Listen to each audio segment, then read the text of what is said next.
What's going on, gamers? My name's Composer, and welcome to my all-in-one Vortex tutorial.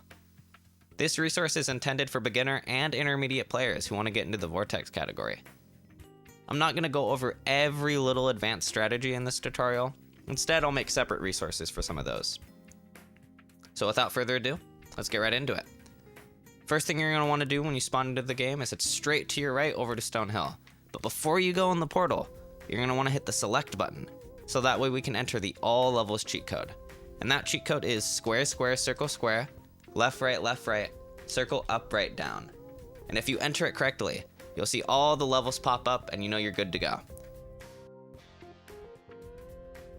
So once we get into Stone Hill, this is quite a simple level. We're just gonna charge jump a bit up these hills, head up this ramp, go around the dragon, straight into the vortex. One more time, charge jump up this hill, up the ramp, around the dragon, and jump into the vortex. Easy peasy. Go over a few little details here though. You want to charging jump up these hills because it's a little faster than just charging up them. And when we go into the vortex, you don't want to charging jump into the vortex. As you can see, Spyro gets this really slow animation when you do it like that, and instead you want to neutral jump into it. So let go of the square button, and then hit the X button to do what we call a neutral jump. And that's Stone Hill. Easy as that. Now the movement over to Town Square is also pretty simple. You're going to want to swivel when you come out of this portal by holding right. And then as soon as you get control of Spyro, swivel over to the left, just like this. So that way the camera can wrap behind him very nicely. Go left around this dragon. And just like the vortex, you want to neutral jump into this whirlwind, because charging jumping into it like that, you can see is quite slow. So you want to, just like the vortex, let go of square, hit X into it, and go straight into Town Square. So Town Square is a pretty simple level. You can opt to skip this first stair here and jump up just the second one like so. But if you're struggling with that at first, you can just climb them normally. Go up one stair at a time, and it doesn't lose that much time. And once you reach over here to this railing, you're going to encounter your first skip in the run, Town Square skip. New runners do struggle with this, but once you get it down, it's a piece of cake. You're going to want to full hop off the right side of this ledge and wrap around and charge onto this ledge, just like so. So you're going to want to full hop, charge. Full hop, wrap around, charge.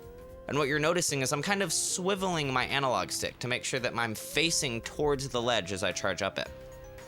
Most runners, when they're new to this skip, I notice that they're either A, not swiveling enough, kind of like this, so they're not really charging into the ledge, or they're not full hopping long enough. They're trying to charge early, kind of like this. Both mistakes won't get you up, and so you really want to make sure you full hop, swivel, charge, just like so. And once you get that down, it's just a matter of charging over here to the end, dropping down, and full hopping into the vortex, just like with Stone Hill. And that's Town Square.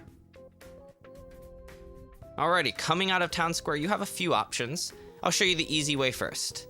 The easy way is you're just going to want to jump down, climb this ramp, go over to Toasty the normal way, free the dragon, skip the dragon, and then the Toasty head will open up for you and you can enter just like so. But what you'll probably notice is most runners opt to do what we call Toasty wall glide. And so to do Toasty wall glide, what you're going to want to do is spam the triangle button when you come out of Town Square, just like this, so that way you can land as soon as possible. And this is going to be our first example of a wall glide in the run. As you can see over here, we can see just the horns of the Toasty head over there, and we can actually skip into it early. So what I'm going to do is I'm going to full hop here, and I'm going to do what's called a charge glide. And if you're not familiar with what that is yet, it's simply just rolling or sliding your thumb from square to X when you do a glide. What you'll notice is when you do a regular glide in Spyro, just pressing jump and then the X button, he kind of loses some of his height. He kind of starts going down as he does his glide. But by doing a charge glide, like this, where you slide from square to X, you actually don't lose that height and get a little bit extra momentum out of your glide.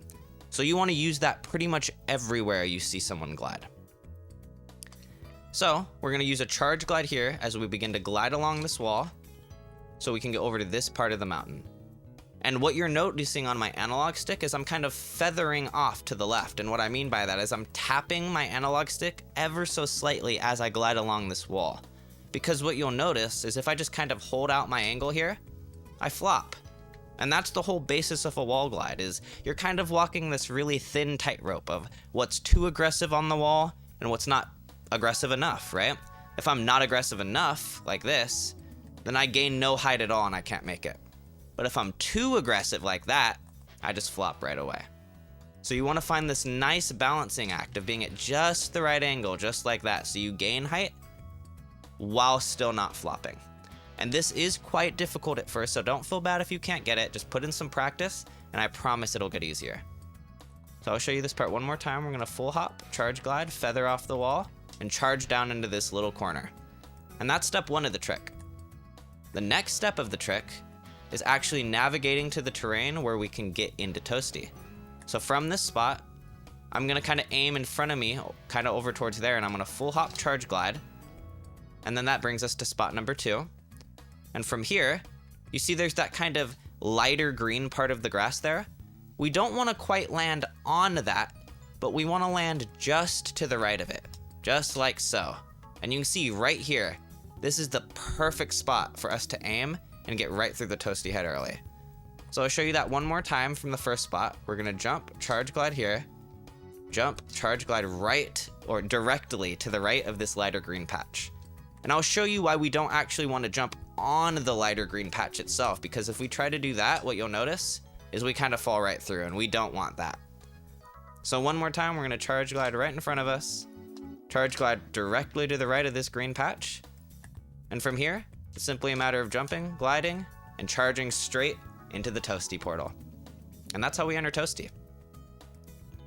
Alrighty, Toasty. This is going to be our first proxy of the run, and this one does give new runners quite a bit of a difficulty at first too, but again, just like anything else, just got to put in a bit of practice, and next thing you know, you'll be much better at it.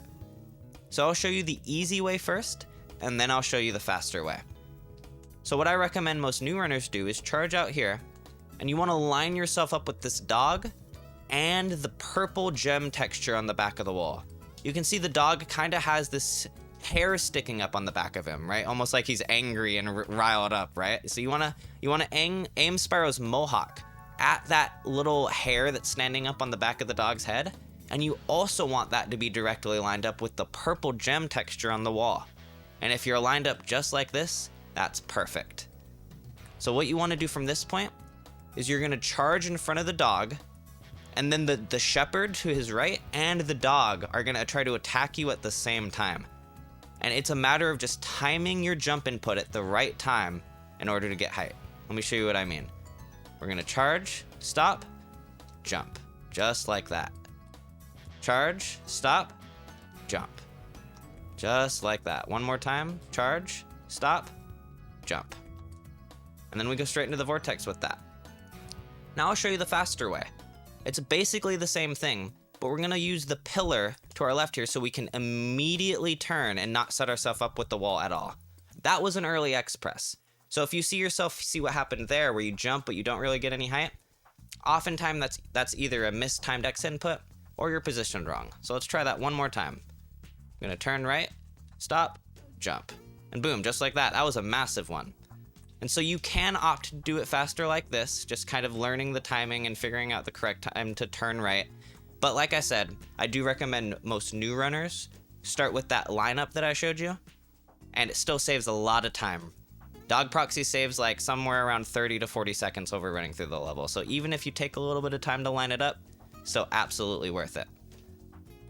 So one more time, we're gonna turn right, stop, jump, glide, go straight into that vortex, just like that. Alrighty, Dark Hollow's quite a simple level. We're gonna start with a charging jump and head to our left, head straight for a bit, and as we jump charge up here, we're gonna wanna flame this big guy in front of us, because if we don't, what you'll notice is he hits you. Even if we go far out of our way like this, he still hits you. So you really wanna flame him, just like this. And you have two options here. You can either climb these stairs one by one, kinda like this, or you can do what we call the first stair skip. by doing a big full hop and charging, kind of like Town Square again, we can skip that first stair, saving a little bit of time. And the fastest way to climb stairs in this game, generally, is doing jump charges like this. And what you're noticing is I'm letting go of the square button as fast as I can when I climb these stairs. And the reason why is if I continue to hold down the square button, you notice Spyro bonks and kind of gets sent back down, right? And so you really want to let go of that square button as soon as you can when you land so you don't bonk. So one more time. Flame the guy, skip the first stair, climb the stairs. And once we get up here, we're going to want to charging jump down to this second stair right here. Do a little glide or a glide buffer in order to land there. And once we land here, we can once again full hop charge to get up here and go straight into the vortex. So I'll show you the level one more time from flying. I'm going to do a charging jump. Head to our left a little bit, go straight. Do a jump charge up here. Flame charge this guy, jump, charge, jump, charge, jump, charge. And straight into the vortex, just like so. Alrighty, now we have leaving Dark Hollow. So as you leave Dark Hollow, you're gonna wanna swivel to the right, so that way you can go through this part of the hedge maze here. And once you reach this point, you're gonna wanna do a jump charge over to your left to turn as quickly as you can towards the Balloonist. So we're gonna swivel, go through the hedge maze, jump charge, head through this tunnel, and that leads us right to Marco. And that's Artisans. You're done with your first homeworld. And because Vortex is such a cool category in the sense that we can route our homeworlds in any order we want, from this point, you can choose whatever playlist you want in the tutorial to continue learning. Some people like to do Magic Crafters first. Some people like to do Beast Makers first. Some people like to do Dreamweavers first. So whatever homeworld you want to learn next, go ahead and move on to that, and I'll see you there.